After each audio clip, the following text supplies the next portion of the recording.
मेरा हित तो पार्टी के हित में निहित है। पार्टी का हित होगा तो हम सबका हित होगा, पार्टी का हित होगा तो हमारे देश का हित होगा। 24 संसदीय सीट से हरिद्वार संसदीय सीट से चुनाव लड़ने जा रहे हैं आप लड़ाएंगे तो जरूर लड़ेंगे भाई साहब। आज क्या आपको आज भी लगता है कि तेलंगाना बोर्ड बेहतर था? भाई हमने बहुत सोच विचार करके वो निर्णय लिया था, सोच विचार के ही वो निर्णय लिया था। देश में जहाँ जहाँ पर इस तरह के बोर्ड हैं, ट्रस्ट हैं, उनके अध्ययन के बाद ही वो निर्णय लिया गया था और मुझे लगता है कि आने वाले समय पर उस पर फिर विचार होगा।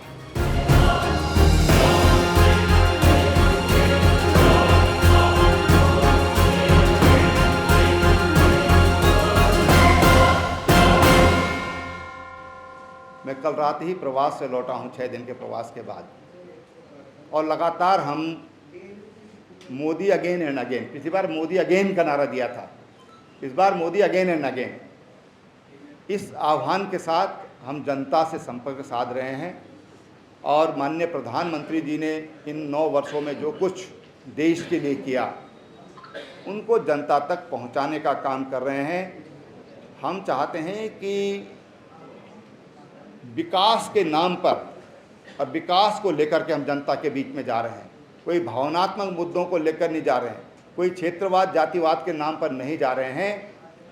हम विकास के मुद्दों पर लड़ाई लड़ना चाहते हैं। निश्चित रूप से देखिए 2024 का चुनाव है, अपने लिए संभावनाएं तलाश रहे हैं। नहीं, मेरा हित तो पार्टी के हित में निहित है।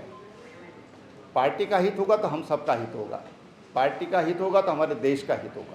पटवारी भर्ती घोटाला हो या और भी घोटाला, यहाँ उत्तराखंड सरकार के विषय में क्या कहना चाहेंगे, कितनी सफल है सरकार? अब देखिए, इसको तो कोई छुपा नहीं सकता कि नकल हुई है या पेपर आउट हुए हैं। नकल तो नहीं कहूँगा, पेपर आउट हुए हैं और सरकार ने उन पर सख्त कार्रवाई भी की है। मुझे लगता है कि 50 से अधिक लोग उसमें जिन पर कार्रवाई हुई है, जो जेलों में भेजे गए हैं, तो कार्रवाई भी हुई है। उत्तराखंड के टूरिज्म की आप बात कर रहे हैं, उसमें एक देवस्थानम बोर्ड का जिक्र हुआ था। जब आपकी सरकार थी तो आपने देवस्थानम बोर्ड कहा था कि बहुत अच्छा है, और उसी वक्त जब गांधी सरकार आई तो बहुत से लोग थे जो शामिल थे, उसको वापस भी कर दिया गया। आज क्या आपको आज भी लगता है कि देवस्थानम बोर्ड बेहतर था? भाई हमने बहुत सोच विचार करके वो निर्णय लिया था, सोच विचार के ही वो निर्णय लिया था।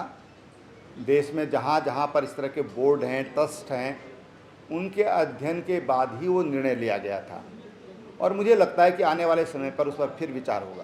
तो इसे वापस लेने की वजह या अब वजह तो वो लोग बताएंगे जिन्होंने लिया है। चौधरी राजन सिंह का मैं जिक्र कर रहा था सर। अब व्यक्तियों के बारे में, मुद्दों के बारे में बात करेंगे तो अच्छा रहेगा। व्यक्तियों के बारे में करेंगे तो दिक्कत आएगी। सर, इकबालपुर शुगर मिल ने अभी किसानों का भुगतान नहीं किया है।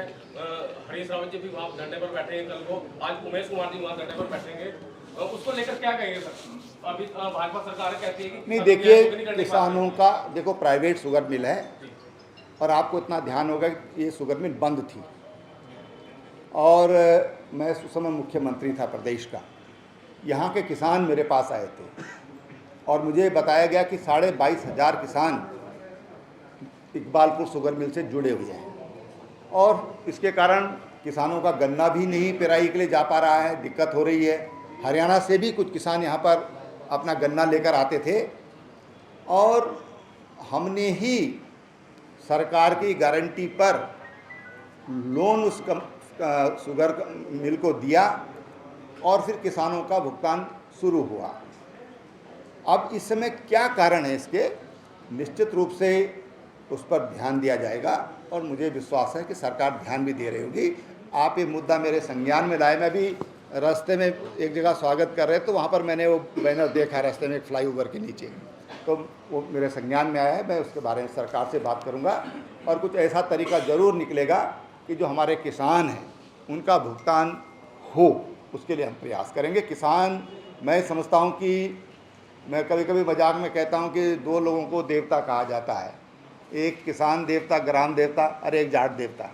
24 संसदीय सीट से हरिद्वार संसदीय सीट से चुनाव लड़ने जा रहे हैं आप लड़ाएंगे तो जरूर लड़ेंगे भाई साहब।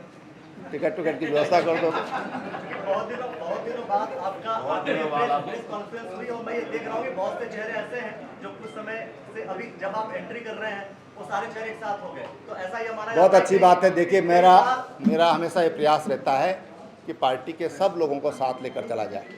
ये मेरा स्वभाव है। मैं संगठन का काम मैंने 20 साल तक किया है। चुनाव तो बहुत बाद में लड़े।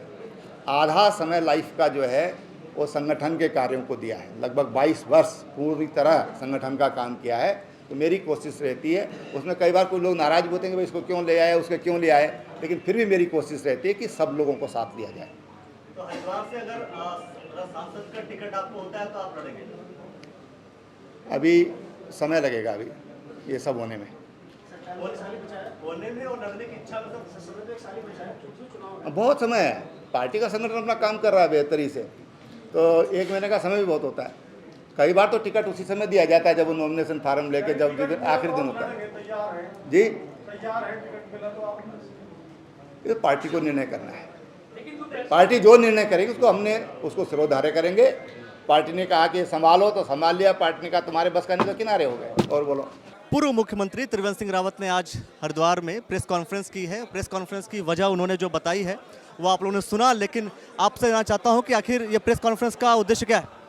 भारतीय जनता पार्टी के सभी शीर्ष नेता पूरे देश में भ्रमण कर प्रेस कॉन्फ्रेंस कर रहे हैं। माननीय मोदी जी के काम और आने वाला 2024 का चुनाव, उसी संबंध में भाई साहब के प्रवास लगातार पूरे देश में चल रहा है। तो भाई साहब ने आज हमारे आग्रह पर यहाँ पर आए, उसके लिए उनका बहुत बहुत धन्यवाद। और प्रेस कॉन्फ्रेंस में समझता हूँ कि ये बहुत दिनों बाद, बहुत समय बाद हुआ है, तो कहीं ऐसा तो नहीं कि ये मान लिया जाए कि अब हरिद्वार में त्रिवेंद्र सिंह रावत एंट्री करना चाहते हैं और लोकसभा का कोई चुनाव आ रहा है तो चुनाव लड़ना चाहिए? नहीं, आप त्रिवेंद्र जी के कद को इतना छोटा करके नहीं दे सकते। वो बहुत बड़े नेता हैं, पूरे देश के नेता हैं। बड़े नेता हैं तो मतलब लोकसभा में जाना चाहिए? वो उसकी पर टिप्पणी करने के लिए मैं बहुत छोटा कार्य करता हूँ। संगठन जहाँ भाई साहब को आदेश देगा, हमें आदेश देगा, हम खड़े मिलेंगे। अब चूंकि आपको तो आइडिया होगा भाई, भारतीय जनता पार्टी में जो भी कार्यकर्ता हैं, जो बड़े नेता हैं, वो मुख्यमंत्री रहे हैं, तो सबकी जिम्मेदारी है कि पार्टी आगे बढ़े।